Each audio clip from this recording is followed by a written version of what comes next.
Hello साथियों, स्वागत है आपका अपने channel physics by Krishna Dutt में।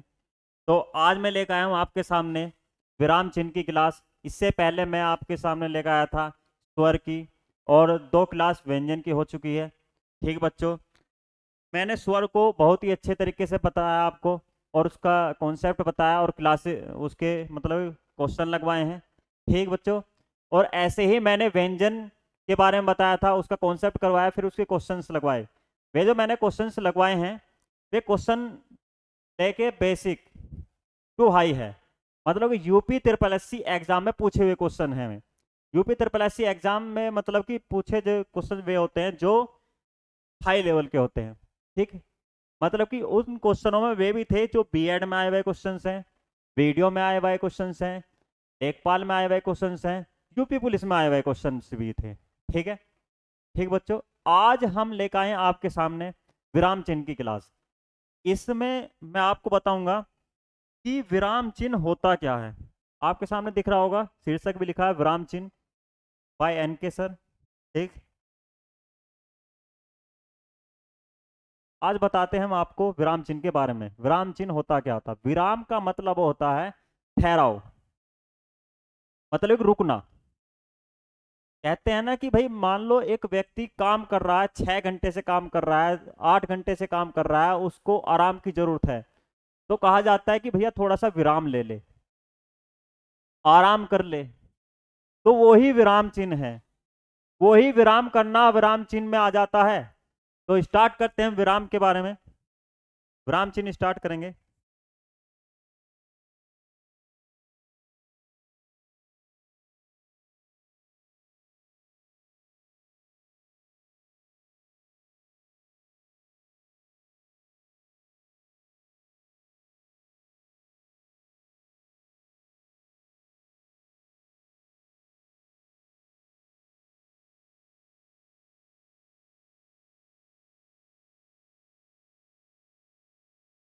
तो बच्चों, आज का टॉपिक है हमारा विराम चिन्ह। तो मैंने बता दिया विराम चिन्ह क्या होता है। विराम चिन्ह का अर्थ है ठहराव। का जो अर्थ है आपका,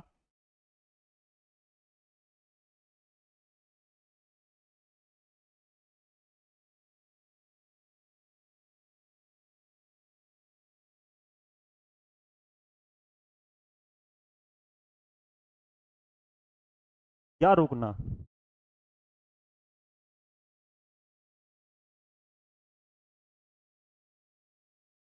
जैसे मैं इसके बारे में बताना चाहूँ आपको कि रुकना या ठहराव क्या चीज होती है। मैंने एक वाक्य लिखा, राम घर गया,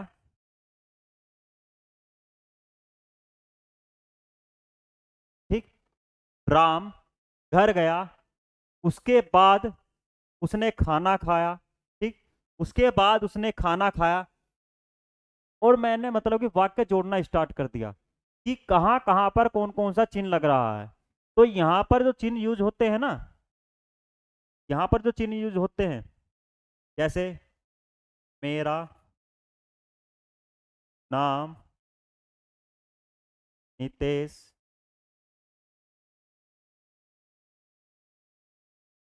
कुमार है। मैंने अपनी बात पूरी बता दी। मैंने बता दिया कि मेरा नाम नितेश है। ठीक बच्चों, तो मेरा नाम नितेश है, मैंने पूरा बता दिया, और उसके सामने एक चिन्ह लगाया, ये जो चिन्ह है। ठीक, इसी को विराम चिन्ह कहेंगे।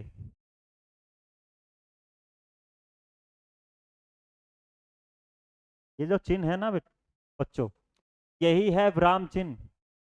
जैसे मैं आपसे पूछूं कि तुम्हारा नाम क्या है,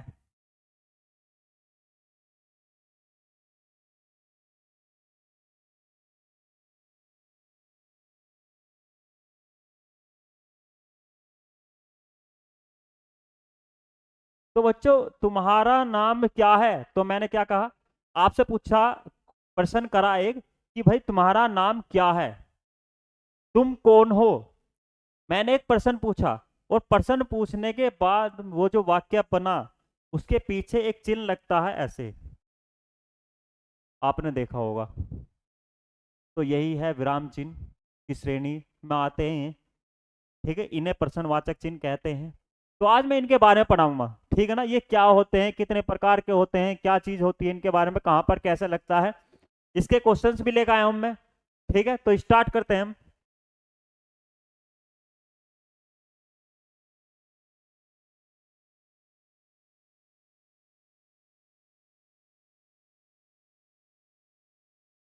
तो सबसे पहले बात करेंगे, एक चिन्ह होता है जिसका नाम है उपविराम।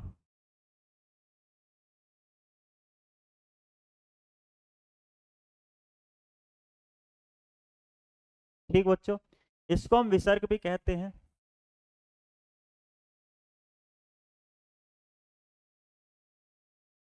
ठीक, आपने ये देखे होंगे।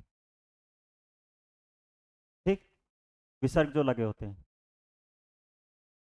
अगला जो होगा मैं सीरीज में बनाऊंगा कि किसका रोल कैसे है, किस मतलब किससे क्या चीज बड़ी होती जा रही है। ठीक है, ये हो गया उपविराम। इसका दूसरा पार्ट होगा अल्प विराम।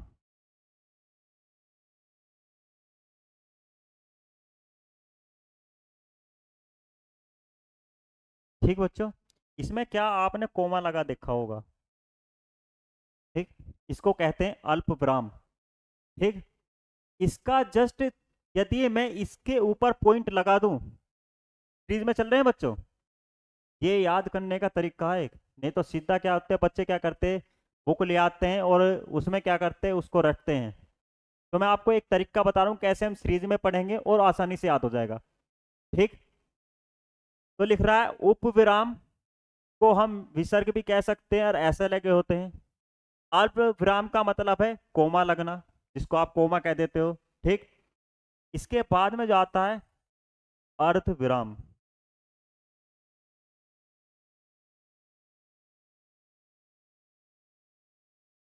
ठीक बच्चों, ये जो कोमा लगा है ना, के ऊपर जो पॉइंट लगाओ बिंदु, इसके ऊपर जो बिंदु लगा हो, इस अब बन गया ये अर्ध विराम।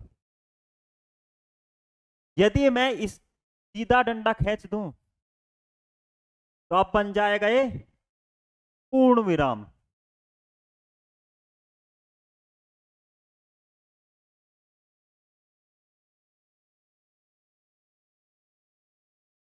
ठीक बच्चों, एक और होता है, इसका नाम है आश्चर्य।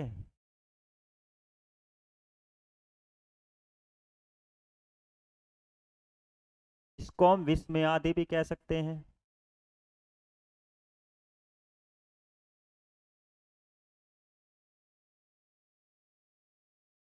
इस डंडे के नीचे यदि पॉइंट लगा दिया। ठीक बच्चों, समझ में आया आपको। मैंने बताया पहले उपविराम, उपविराम को विसर्ग भी कह सकते हैं। एक बताया अल्प विराम। ठीक, अल्प विराम में कोमा लगता है, अर्ध विराम में कोमा के ऊपर पॉइंट लगा देते हैं, और फिर इसके बाद मतलब पूर्ण विराम, पूरा डंडा खींच देते हैं और डंडे के नीचे लगाते ही आश्चर्य हो जाएगा। ठीक, आश्चर्य को हम विस्मय आदि भी कह सकते हैं। तो बच्चों ताल लो इनको आप, या स्क्रीनशॉट ले लो इनका। बढ़ते हैं हम आगे की तरफ।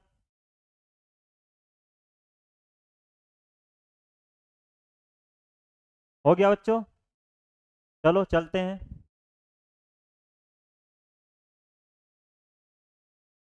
अब इसके बाद बात करते हैं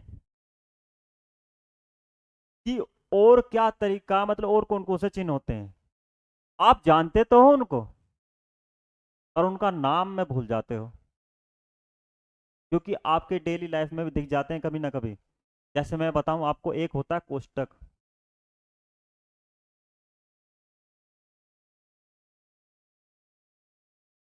कोष्टक में क्या आते हैं, आपने ये बने हुए देखे होंगे।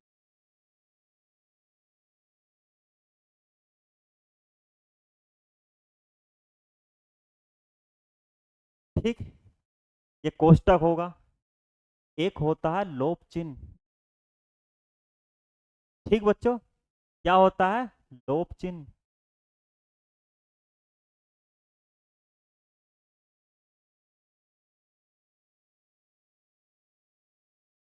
इसमें क्या हो जाता है, मतलब कि कोई चीज है तो लेकिन वो छुपी हुई है। जैसे हम पढ़ते थे ना, 1 2 3 4 5 10 है तो सही, लेकिन वो छुपी हुई है। ऐसे कर सकते, क्योंकि यहाँ पर गिनती तो होती है, ये जो लगे होते हैं। ठीक, ऐसा कर सकते हो आप। ठीक है, ये होता है। एक और होता है,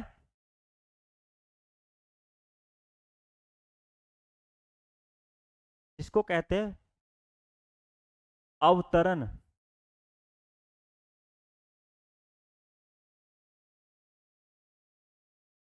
या उदाहरण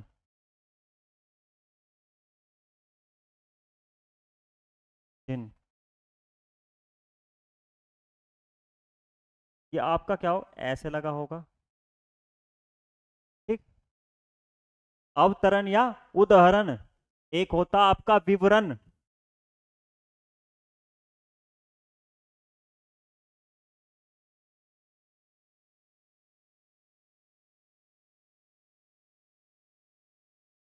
विवरण का मतलब आपने ऐसे देखा होगा, लगा हुआ। ठीक बच्चों, एक और होता है, आपने देखा कि डॉक्टर लिखा और पीछे फिल कर देते हैं, तो इसको कहते हैं लाघव।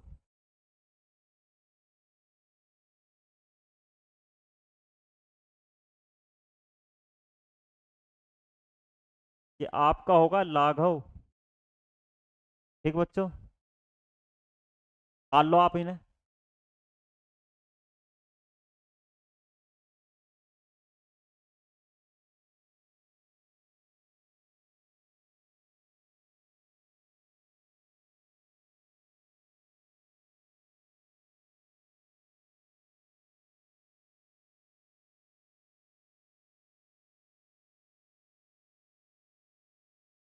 हो गया बच्चों, इसे देख लेते हैं हम।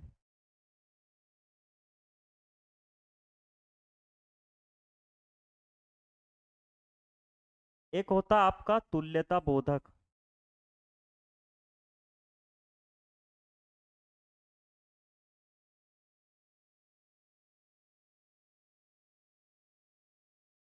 तुल्यता बोधक का मतलब होता है तुलना करना।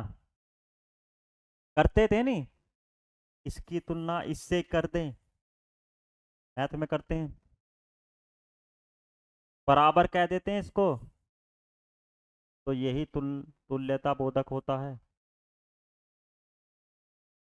ठीक, और एक और होता है समाप्ति सूचक।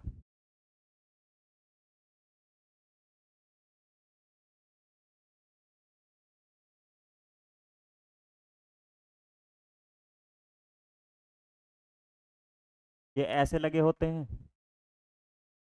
ठीक बच्चों, ये कुछ महत्वपूर्ण चिन्ह हैं जो पेपर में अक्सर पूछे जाते हैं। बात करें हम इनके बारे में, तो एक गुरु हैं श्री कामता प्रसाद जी। इन्होंने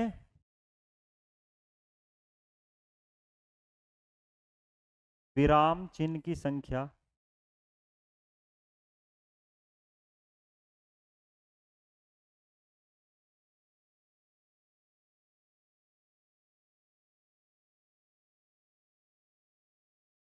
20 बताई है। ठीक बच्चों, एक महत्वपूर्ण क्वेश्चन है, पेपर में पूछा जाता है कि कामता प्रसाद गुरु के अनुसार विराम चिन्हों की संख्या कितनी है, तो 20 होती है। ठीक बच्चों, ये कुछ महत्वपूर्ण प्रश्न थे जो मतलब कि मैंने आपके सामने धरे हैं। अब इनसे संबंधित क्वेश्चंस जो होंगे मैं आपको करूँगा। एक चीज़ और होती है, मेरे यहाँ पर वर्णमाला चैप्टर चल रहा था, तो वर्णमाला की बात करें, मैंने कहा था कि पीछे अगर जो कुछ रुक जाता है, मतलब कुछ बचा हुआ पार्ट है, वो मैं इस क्लास में पूरा करूंगा। ठीक बच्चों, एक बात थी वर्णमाला की इकाई की।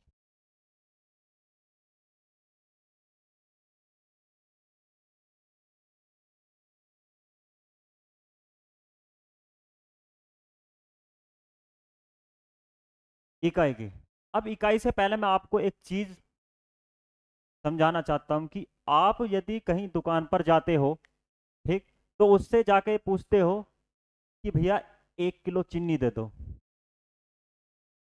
ठीक, या फिर आप जब कहीं मतलब कि भर्ती मारने जाते हो तो वहां पर क्या करते हैं, आपकी हाइट नापते हैं कि तेरी हाइट है 5 फुट 7 इंच।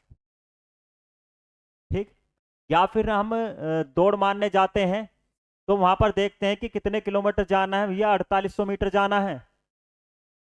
तो यहाँ पर जो ये बताया गया है ना, किलोमीटर, मीटर, या 1 किलो, या ग्राम, जो जो चीजें हैं ना, ये उन्हें मापने की इकाइयां हैं।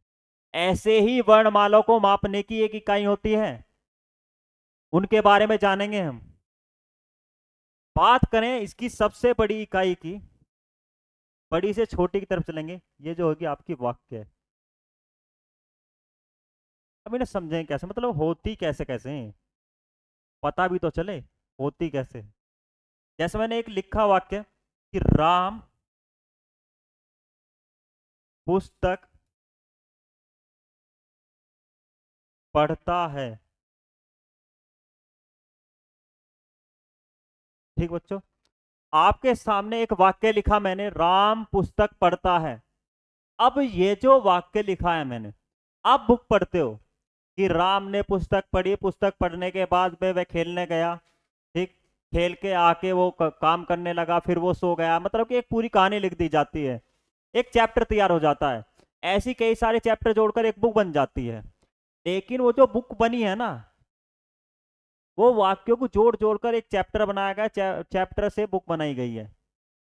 ठीक है, तो वो जो वाक्य है ना, ये जो वाक्य लिखा मैंने, ये ही वर्णमाला की सबसे बड़ी इकाई है, क्योंकि इससे ही जोड़कर एक पूरा चैप्टर तैयार होता है, उस चैप्टर से क्या होता है, एक बुक बनती है। ठीक बच्चों, अब ये जो पूरा वाक्य बना है, इसको ही हम तोड़ लेते हैं। यदि मैंने है हटा दिया तो एक इकाई और तैयार हो गया आपको, उपवाक्य।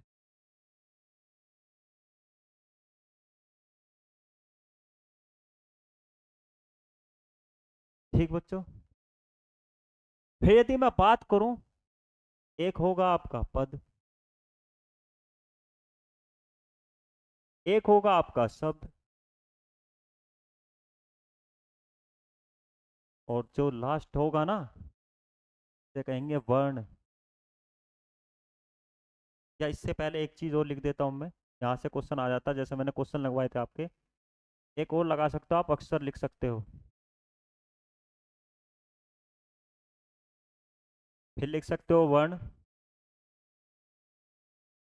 स्वर, ध्वनि। ये है कैसे? अच्छा एक बात हो, मैंने राम लिखा, राम में किस किस का मेल है? एक तो व्यंजन दिख रहा है आपको, ठीक बच्चों, एक तो व्यंजन दिख रहा है, एक स्वर दिख रहा है। अच्छा एक बताओ, व्यंजन से कम समय किस में लगता है? स्वर से, क्योंकि व्यंजन भी स्वर के मेल से बना है, तो सबसे छोटी का स्वर होनी चाहिए। और जो स्वर है ना, जब हम बोल रहे हैं, वह एक ध्वनि के रूप में निकल रहा है, तो हम इसे ध्वनि भी कह सकते हैं। ठीक बच्चों, हम उसे ध्वनि भी कह सकते हैं। तो आपसे पूछा जाता है वर्णमाला की सबसे छोटी इकाई बताइए, तो ये सबसे छोटी इकाई है।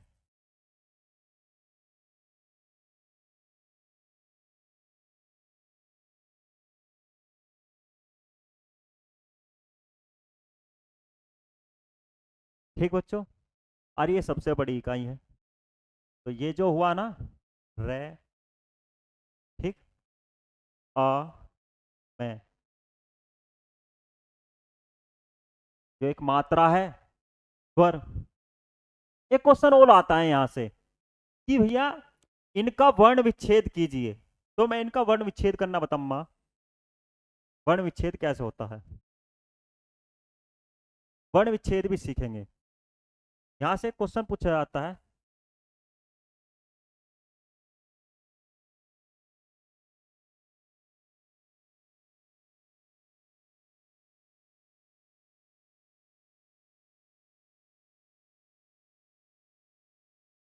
बच्चों मैं बताऊं आपको, पूरे यूट्यूब पर देख लेना वर्णमाला की क्लास।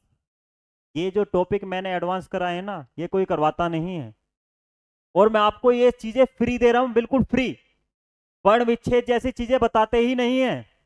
आप चाहे पेड ले लो चाहे कुछ भी ले लो, ये पढ़ना आपको ही है।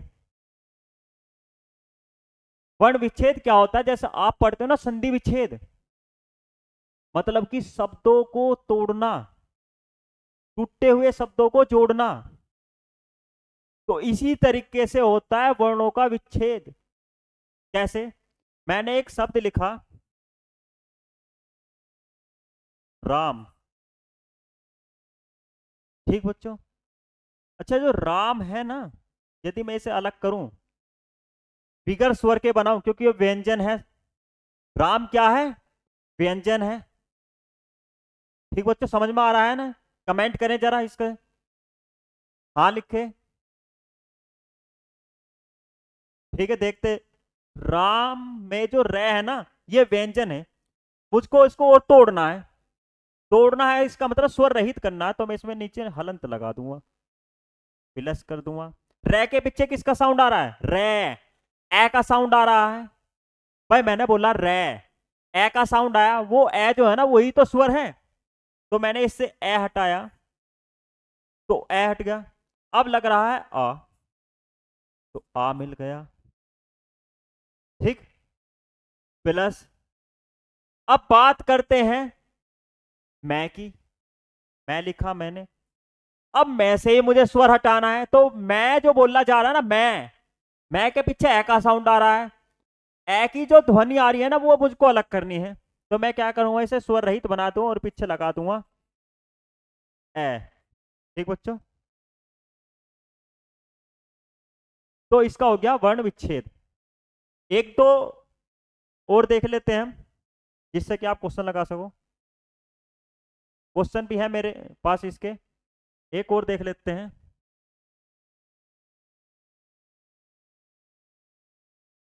जैसे लिख लेते काम, यदि हम कै में से ए हटाएंगे तो हलंत लगा देंगे। आ दिख रहा है, आ तो अपने आप ही एक मात्रा है, तो हमने ये अलग कर दिया, ठीक है।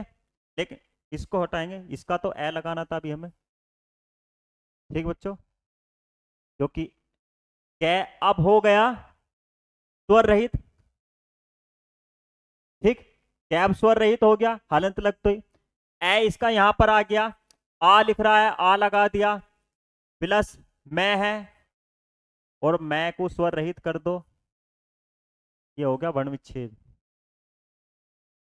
तो बच्चों मैंने आज आपको बताया, विराम चिन्ह के बारे में बताया थोड़ा सा, ठीक है। जो महत्वपूर्ण प्रश्न बीएड एंट्रेंस या वीडियो री एग्जाम में ज्यादातर पूछे जाते हैं ना, इन्हीं से ही आते हैं, ठीक बच्चों। आप इनको ताल लीजिए, एक बार देख लीजिए।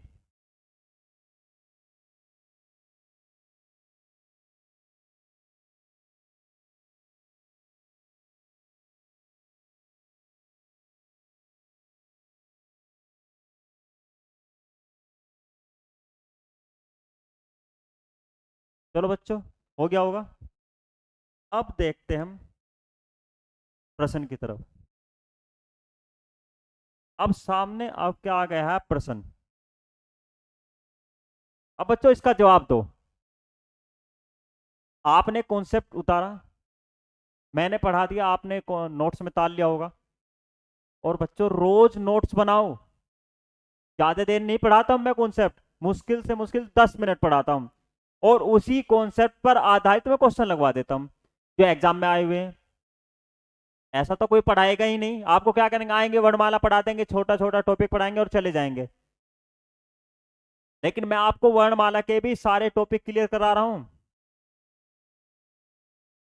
ठीक बच्चों, आपके सामने एक क्वेश्चन है कि मुझे बाहर जाना है, रेखांकित चिन्हों को पहचानिए, मतलब कि इसमें कौन सा चिन्ह है।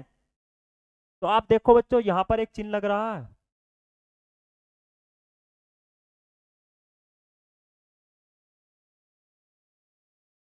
आपके सामने एक चिन्ह लग रहा है यहां पर, देखो इसे जरा, जो कौन सा चिन्ह है, जवाब दो इसका। अभी तो पढ़ाया था, मैंने क्या कहा था, एक उपविराम बताया था।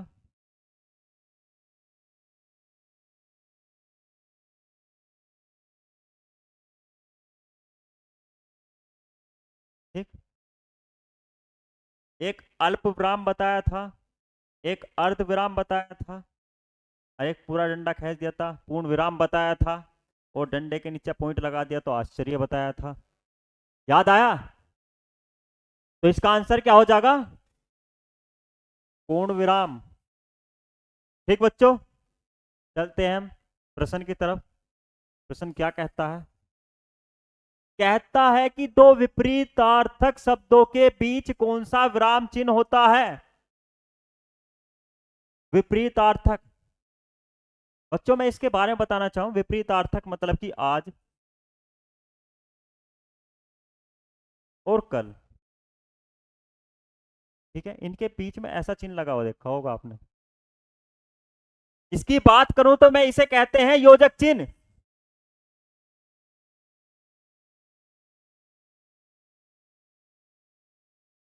ठीक, योजक चिन्ह कहते हैं इसको। इसका आंसर हो जाएगा आपका योजक चिन्ह। ठीक बच्चों, बढ़ते हैं अगले प्रश्न की तरफ। अगला प्रश्न क्या कहता है देखो, जरा इसका जवाब दो। अगला प्रश्न कहता है निम्न में प्रश्नवाचक चिन्ह कौन सा है? तो मैंने बताया था ना कि तुम्हारा नाम क्या है, उसके पीछे एक चिन्ह लगता था। तो मैं प्रश्न पूछता था ना कि तुम्हारा नाम क्या है, प्रश्न पूछा, तो ये कौन सा होगा? प्रश्नवाचक चिन्ह। आपसे पूछा है प्रश्नवाचक चिन्ह, तो आंसर हो जाएगा बच्चों, फर्स्ट हो जाएगा इसका। चलते हैं अगले प्रश्न की तरफ। अगला प्रश्न आपके सामने है। अगला प्रश्न लिख रहा, किस विराम चिन्ह का घोतक है? ये जो आपके सामने लिख रहा ना, ये क्या चीज है? आपने मैथ में पढ़े थे?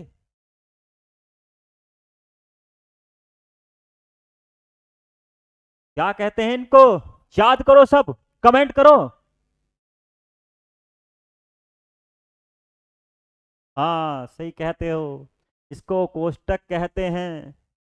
तो इसका आंसर हो जाएगा कोष्टक, सही जवाब। देखते हैं हम आगे। अगला प्रश्न क्या कहता है? अगला प्रश्न है आपके सामने, किसी पद उपवाक्य आदि की विशेषता दिखाने के लिए शब्द के नीचे एक रेखा खींची जाती है, उसे क्या कहते हैं? मतलब कि किसी एक वाक्य लिख रहा है, उसमें एक पद महत्वपूर्ण है, तो उसके नीचे एक रेखा खींच दी जाती है, उस रेखा को क्या कहते हैं? आपने देखा होगा अधोलिखित या रेखांकित। प्रश्न का जवाब दें। तो यहां पर जो अधो रेखा लिखी है ना, तो यह इसका आंसर हो जाएगा, इसको रेखांकित भी कहते हैं।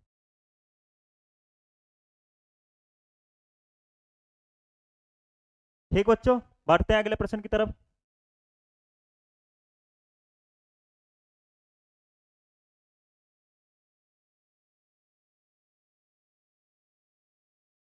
देखते हैं क्या कहता।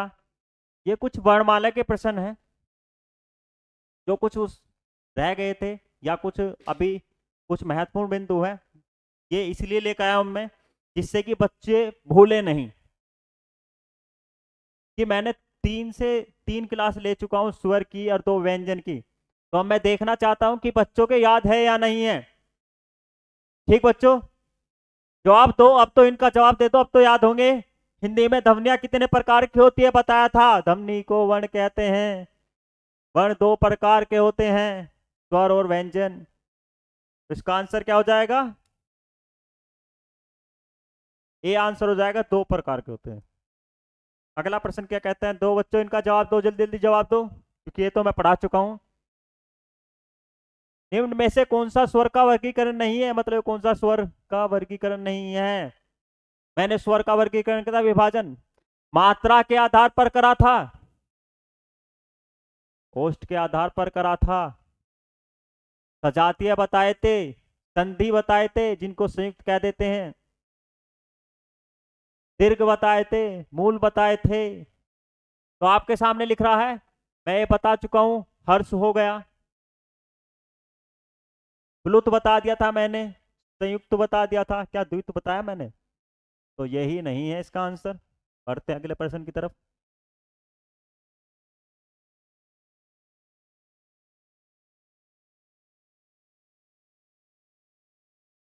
देखो बच्चों, अगला प्रश्न क्या है? निम्न में दीर्घ स्वर है, निम्न में दीर्घ स्वर है, जवाब दो बच्चों, इसका कमेंट करें जल्दी से।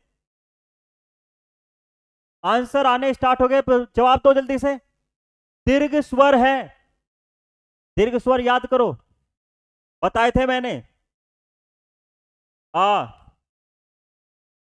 ई,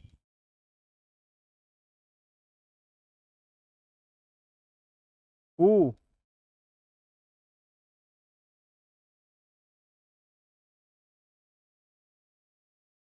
ए, ऐ, ओ, औ। इसमें यह भी बताया था कौन सा संयुक्त स्वर है, ठीक? संयुक्त स्वर कौन से थे? क्योंकि इनकी बात करें, ये तो मेल से बनते हैं, ठीक? अब इनकी बात करें, ये सजातीय हैं, ये संयुक्त है। भाई है तो ये दीर्घ, लेकिन ये सजातीय की श्रेणी में ये संयुक्त है। आपसे पूछा दीर्घ, तो आप देखो इसमें कौन कौन सा कैसे कैसे दीर्घ स्वर है। दीर्घ स्वर की बात करें ना, ये वाले जो आते हैं ना, दीर्घ ही आते हैं। देखो कहां कहां पर है, ये तो संयुक्त स्वर है, संयुक्त स्वर है, ठीक? और ये इसकी बात करें, ये तो सिंगल है, ई, ई, ये तो हर्ष स्वर है, मूल, याद करो, जो संयुक्त हो गया, ए जमा ई के मेल से, जो भी संयुक्त स्वर है, ए जमा ए के मेल से। अब इसकी बात करें तो दीर्घ बचा। ठीक बच्चों, बढ़ते हैं अगले प्रश्न की तरफ।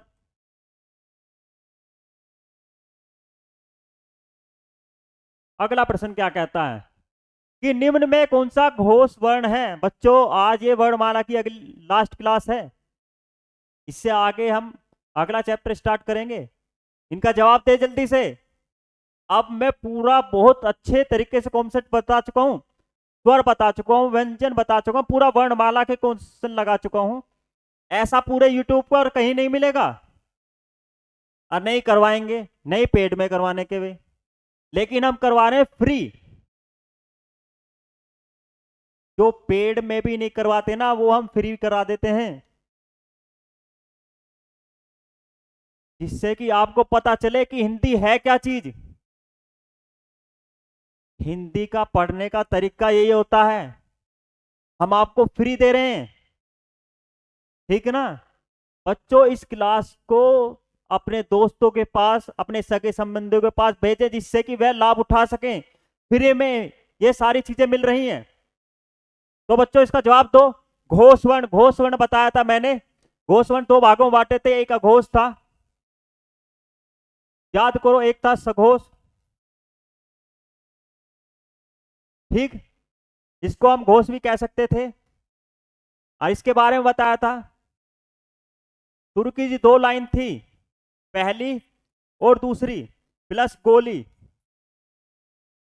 इसकी बात करी थी मैंने, तीसरी, चौथी, पांचवी, प्लस बंदूक। ये लाइन होती है प्लस स्वर, तारे, ये होता है। लगाओ तो इसका। बात करें इसकी घोष वर्ण, चय शुरू की लाइन का मतलब कि पर यो पहले मतलब कि चय वर्ग का पहला ही वर्ण दे दिया तो ये तो होगा ही नहीं। बात करें ये भी पहला ही है, ये भी पहला ही है कै, तो इसका आंसर क्या हो जाएगा? जय। बढ़ते हैं बच्चों अगले प्रश्न की तरफ। अगला प्रश्न क्या कहता है? दंत ओष्ठ ध्वनि कौन सी है? ये तो बहुत ही आसान तरीका बताया था मैंने, इसे तो याद ही नहीं करना, बस आपको बोलना था जब किसी दोस्त को आप बुलाते हो कहते हो ए इधर आ, नहीं सुनता तो ओ इधर आ, अब बिल्कुल नहीं सुन रहा तो अबे इधर आ। तो मैंने बताया था जब किसी को बुलाते हो तो ए इधर आ, कंठ तालु, जब नहीं सुन रहा था ओ इधर आ, कंठ ओष्ठ, अब बिल्कुल नहीं सुन रहा था अबे इधर आ, अबे से वे, इसको कहेंगे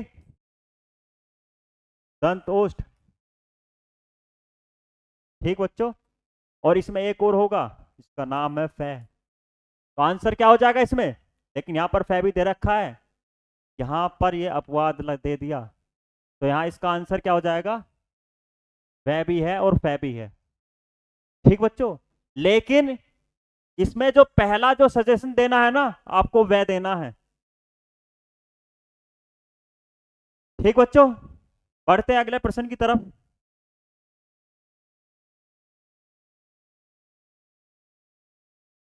अगला प्रश्न क्या कहता है? जिनकी ध्वनि केवल मुख से निकलती है उन्हें क्या कहते हैं? याद करो बच्चों, ये क्वेश्चन आपको मैं कमेंट के लिए छोड़ता हूं क्योंकि मैंने इस पर कई क्वेश्चन करवा दिए हैं।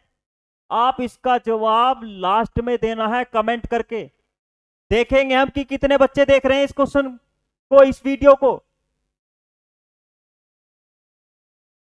देखेंगे कि कौन कौन कॉन्सेप्ट पढ़ रहा है, क्लास ले रहा है। इसका जवाब दो बच्चों, आपको देना। इसे हम कमेंट के लिए छोड़ते हैं, ठीक है। और नेक्स्ट जो चैप्टर होगा सबसे पहले इसके देखेंगे हम, किसका जवाब किस किसने दिया। बाकायदा उनका नाम यहां पर लिखूंगा मैं, जिसने दिया है इसका जवाब, मुंह से बोलूंगा उसका नाम कि उस बच्चे ने उसका जवाब दिया है। ठीक बच्चों, तो कमेंट में इसका जवाब दें। अगले प्रश्न को देखेंगे हम। अगला प्रश्न क्या कहता है? कहता है दीर्घ का वर्ण विच्छेद कीजिए। वर्ण विच्छेद तो मैंने बताया आपको कि पूरे यूट्यूब पर नहीं बताएगा आपको वर्णमाला में, और मैंने वर्ण विच्छेद बता दिया। तो देखेंगे वर्ण विच्छेद मत लिख रहा है द्रग, द्रग के बारे में बताइए। जब मैं इसको अलग करूंगा तय, इसके नीचे रै लिख रहा है, रै से ऋषि, इसके नीचे मैंने लगा दिया ये हलंत, तो ये स्वर रहित हो गया क्योंकि रै तो रै से ऋषि तो खुद स्वर है, उसको अलग कर दिया। बात करते कै को अलग करना है तो आपको बोलना बताया था मैंने, कै के पीछे स्वर लग रहा है, कै ए का साउंड, उसको मुझे हटाना तो कै पर स्वर रहित कर दूंगा तो हलंत लगा दूंगा। ऐसे ही मैं क्या करूंगा, कै पर हलंत लगाते ही इसका ए आगे दे दूंगा। कहीं दिख रहा है क्या ऐसा? देखो जरा, ये रहा इसका आंसर। ठीक बच्चों, ऐसी तोड़ना सीख लो, और उसके लिए कॉन्सेप्ट सीखना पड़ेगा, पीछे वीडियो देखनी पड़ेगी दोबारा।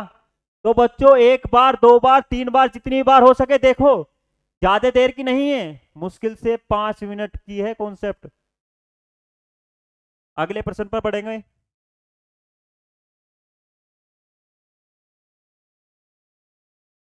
अगला प्रश्न आपके सामने, हिंदी भाषा की कुल वर्ण लिपियां कितनी होती हैं? कहता है प्रश्न की हिंदी भाषा में कुल वर्णों की संख्या बताइए, यह प्रश्न है। तो बच्चों इसका जवाब दो जल्दी से, तो मैंने शुरू में ही बताया था, वर्णों की संख्या बताई थी 52। ठीक, 52 कैसे होगी? स्वर मैंने बताए थे, स्वर 11 होंगे। ठीक, ये भी कैसे होते हैं, इसकी बात करूं मैं, दो भागों में बांट कर पढ़ लेते हैं इनको। एक होता उच्चारण के आधार पर, एक होता है लेखन के आधार पर।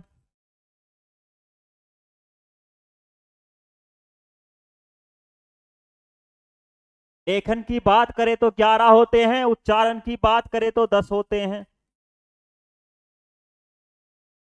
स्वर हो गए प्लस 33 व्यंजन होते हैं, जिनको स्पर्श व्यंजन कहते हैं। प्लस 4 अंतःस्थ होते हैं।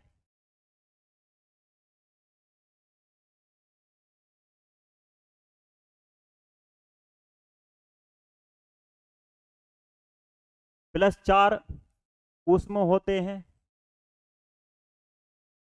प्लस 4 आपके संयुक्त होते हैं। ठीक, प्लस 2 आपके द्विगुण होते हैं। ऐसे होंगे। ठीक बच्चों, 4 अंतःस्थ, 4 ऊष्म, 2 संयुक्त, वो 4 संयुक्त होंगे आपके, और 2 होंगे द्विगुण। और 33 स्पर्श व्यंजन, 11 हो गए स्वर, तो टोटल 52 हो गए बच्चों। बढ़ते अगले प्रश्न की तरफ। कह रहा है कि निम्न में कंठ वर्ण बताइए। कंठ की तो बहुत अच्छी ट्रिक बताई थी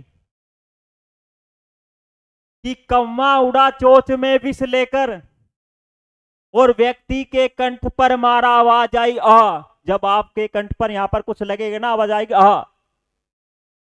और चोंच में क्या था? विष। तो क्लियर हो गया है ना, यहां से आ की आवाज आ गई, विष। बढ़ते अगले प्रश्न पर। दिख रहा है कि उद्यान का शुद्ध वर्ण विच्छेद कीजिए। उद्यान तोड़ना है हमको।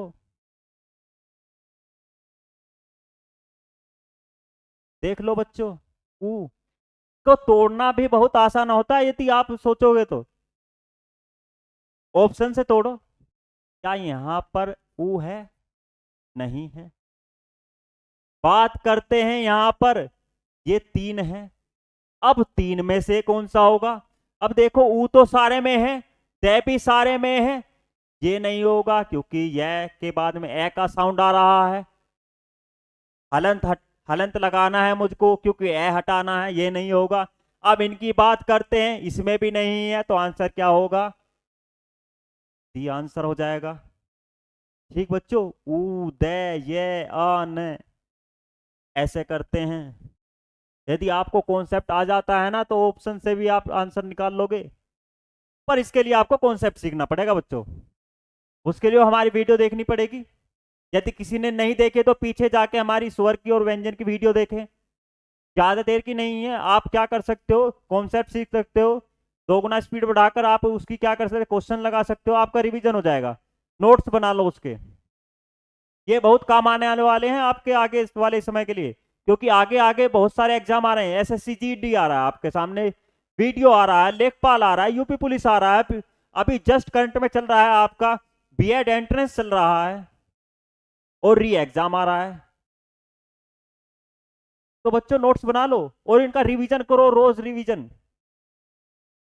कहता किस वर्ण का उच्चारण स्थान कंठ तालु से होता है? अभी बताया था कंठ तालु। वे इधर आ।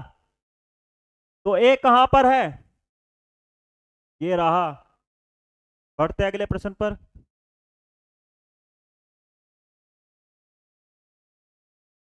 अगला प्रश्न कहता है कि संयुक्त व्यंजन है ज्ञानी, इसको तोड़ो। जय प्लस इया कहां पर है? ये रहा, आंसर हो गया। चलो बच्चों अगले प्रश्न की तरफ। अगला प्रश्न कहता भाषा विज्ञान की दृष्टि से ऊ किस प्रकार का स्वर है? ऊ, मैंने इसका विभाजन किया था जीभ के आधार पर, अग्र स्वर, मध्य स्वर, पश्च स्वर। अग्र का मतलब आगे से बोले जाना वाला ए, ई, ए, मध्य स्वर, ऊ ओ पश्च स्वर, और ऊ कौन सा है? पश्च स्वर, इसका आंसर हो जाएगा पश्च। अगला प्रश्न क्या कहता है बच्चों, गिनती वर्णमाला में व्यंजनों की संख्या कितनी होती है? अभी पीछे ही बताया मैंने, कमेंट करो इसका जवाब। तो बच्चों इसका आंसर हो जाएगा आपका 33। अगला प्रश्न क्या कहता है, स्वरों का उच्चारण स्थान बताइए। स्वर किसे कहेंगे? ये तो शुरू की क्लास में ही बताया था कि जिनका उच्चारण स्वतंत्र हो, स्वतंत्र रूप से बोले जाने वाले, देखो कहां पर है, ये लिख रहा है व्यंजनों की सहायता से होता है। क्या स्वरों का उच्चारण व्यंजनों की सहायता से होता है? अनुस्वार की सहायता से होता है, अनुनासिक की सहायता से होता है, बिना किसी की सहायता से होता है। स्वतंत्र का मतलब बिना किसी की सहायता के, तो आंसर इसका हो जाएगा बिना किसी की सहायता के। तो बच्चों यह हमारी आज की वर्णमाला की अंतिम क्लास थी। आपको कैसी लगी हमारी क्लास? कमेंट करें, लाइक करें और यह वीडियो शेयर करें, जिससे कि अधिक से अधिक बच्चों तक पहुंच सके और वे उसका लाभ उठा सके। आगे हम जो अगला चैप्टर जो पढ़ाएंगे आपको हम, वो ऐसा होगा कि जो बीएड एंट्रेंस में भी लगेगा और आपके लेखपाल के लिए भी लाभकारी होगा और वीडियो री एग्जाम के लिए भी होगा। आगे हमारा जो है करने का कि हम आपको समास पढ़ाएंगे। यहां से प्रश्न आते ही आते हैं,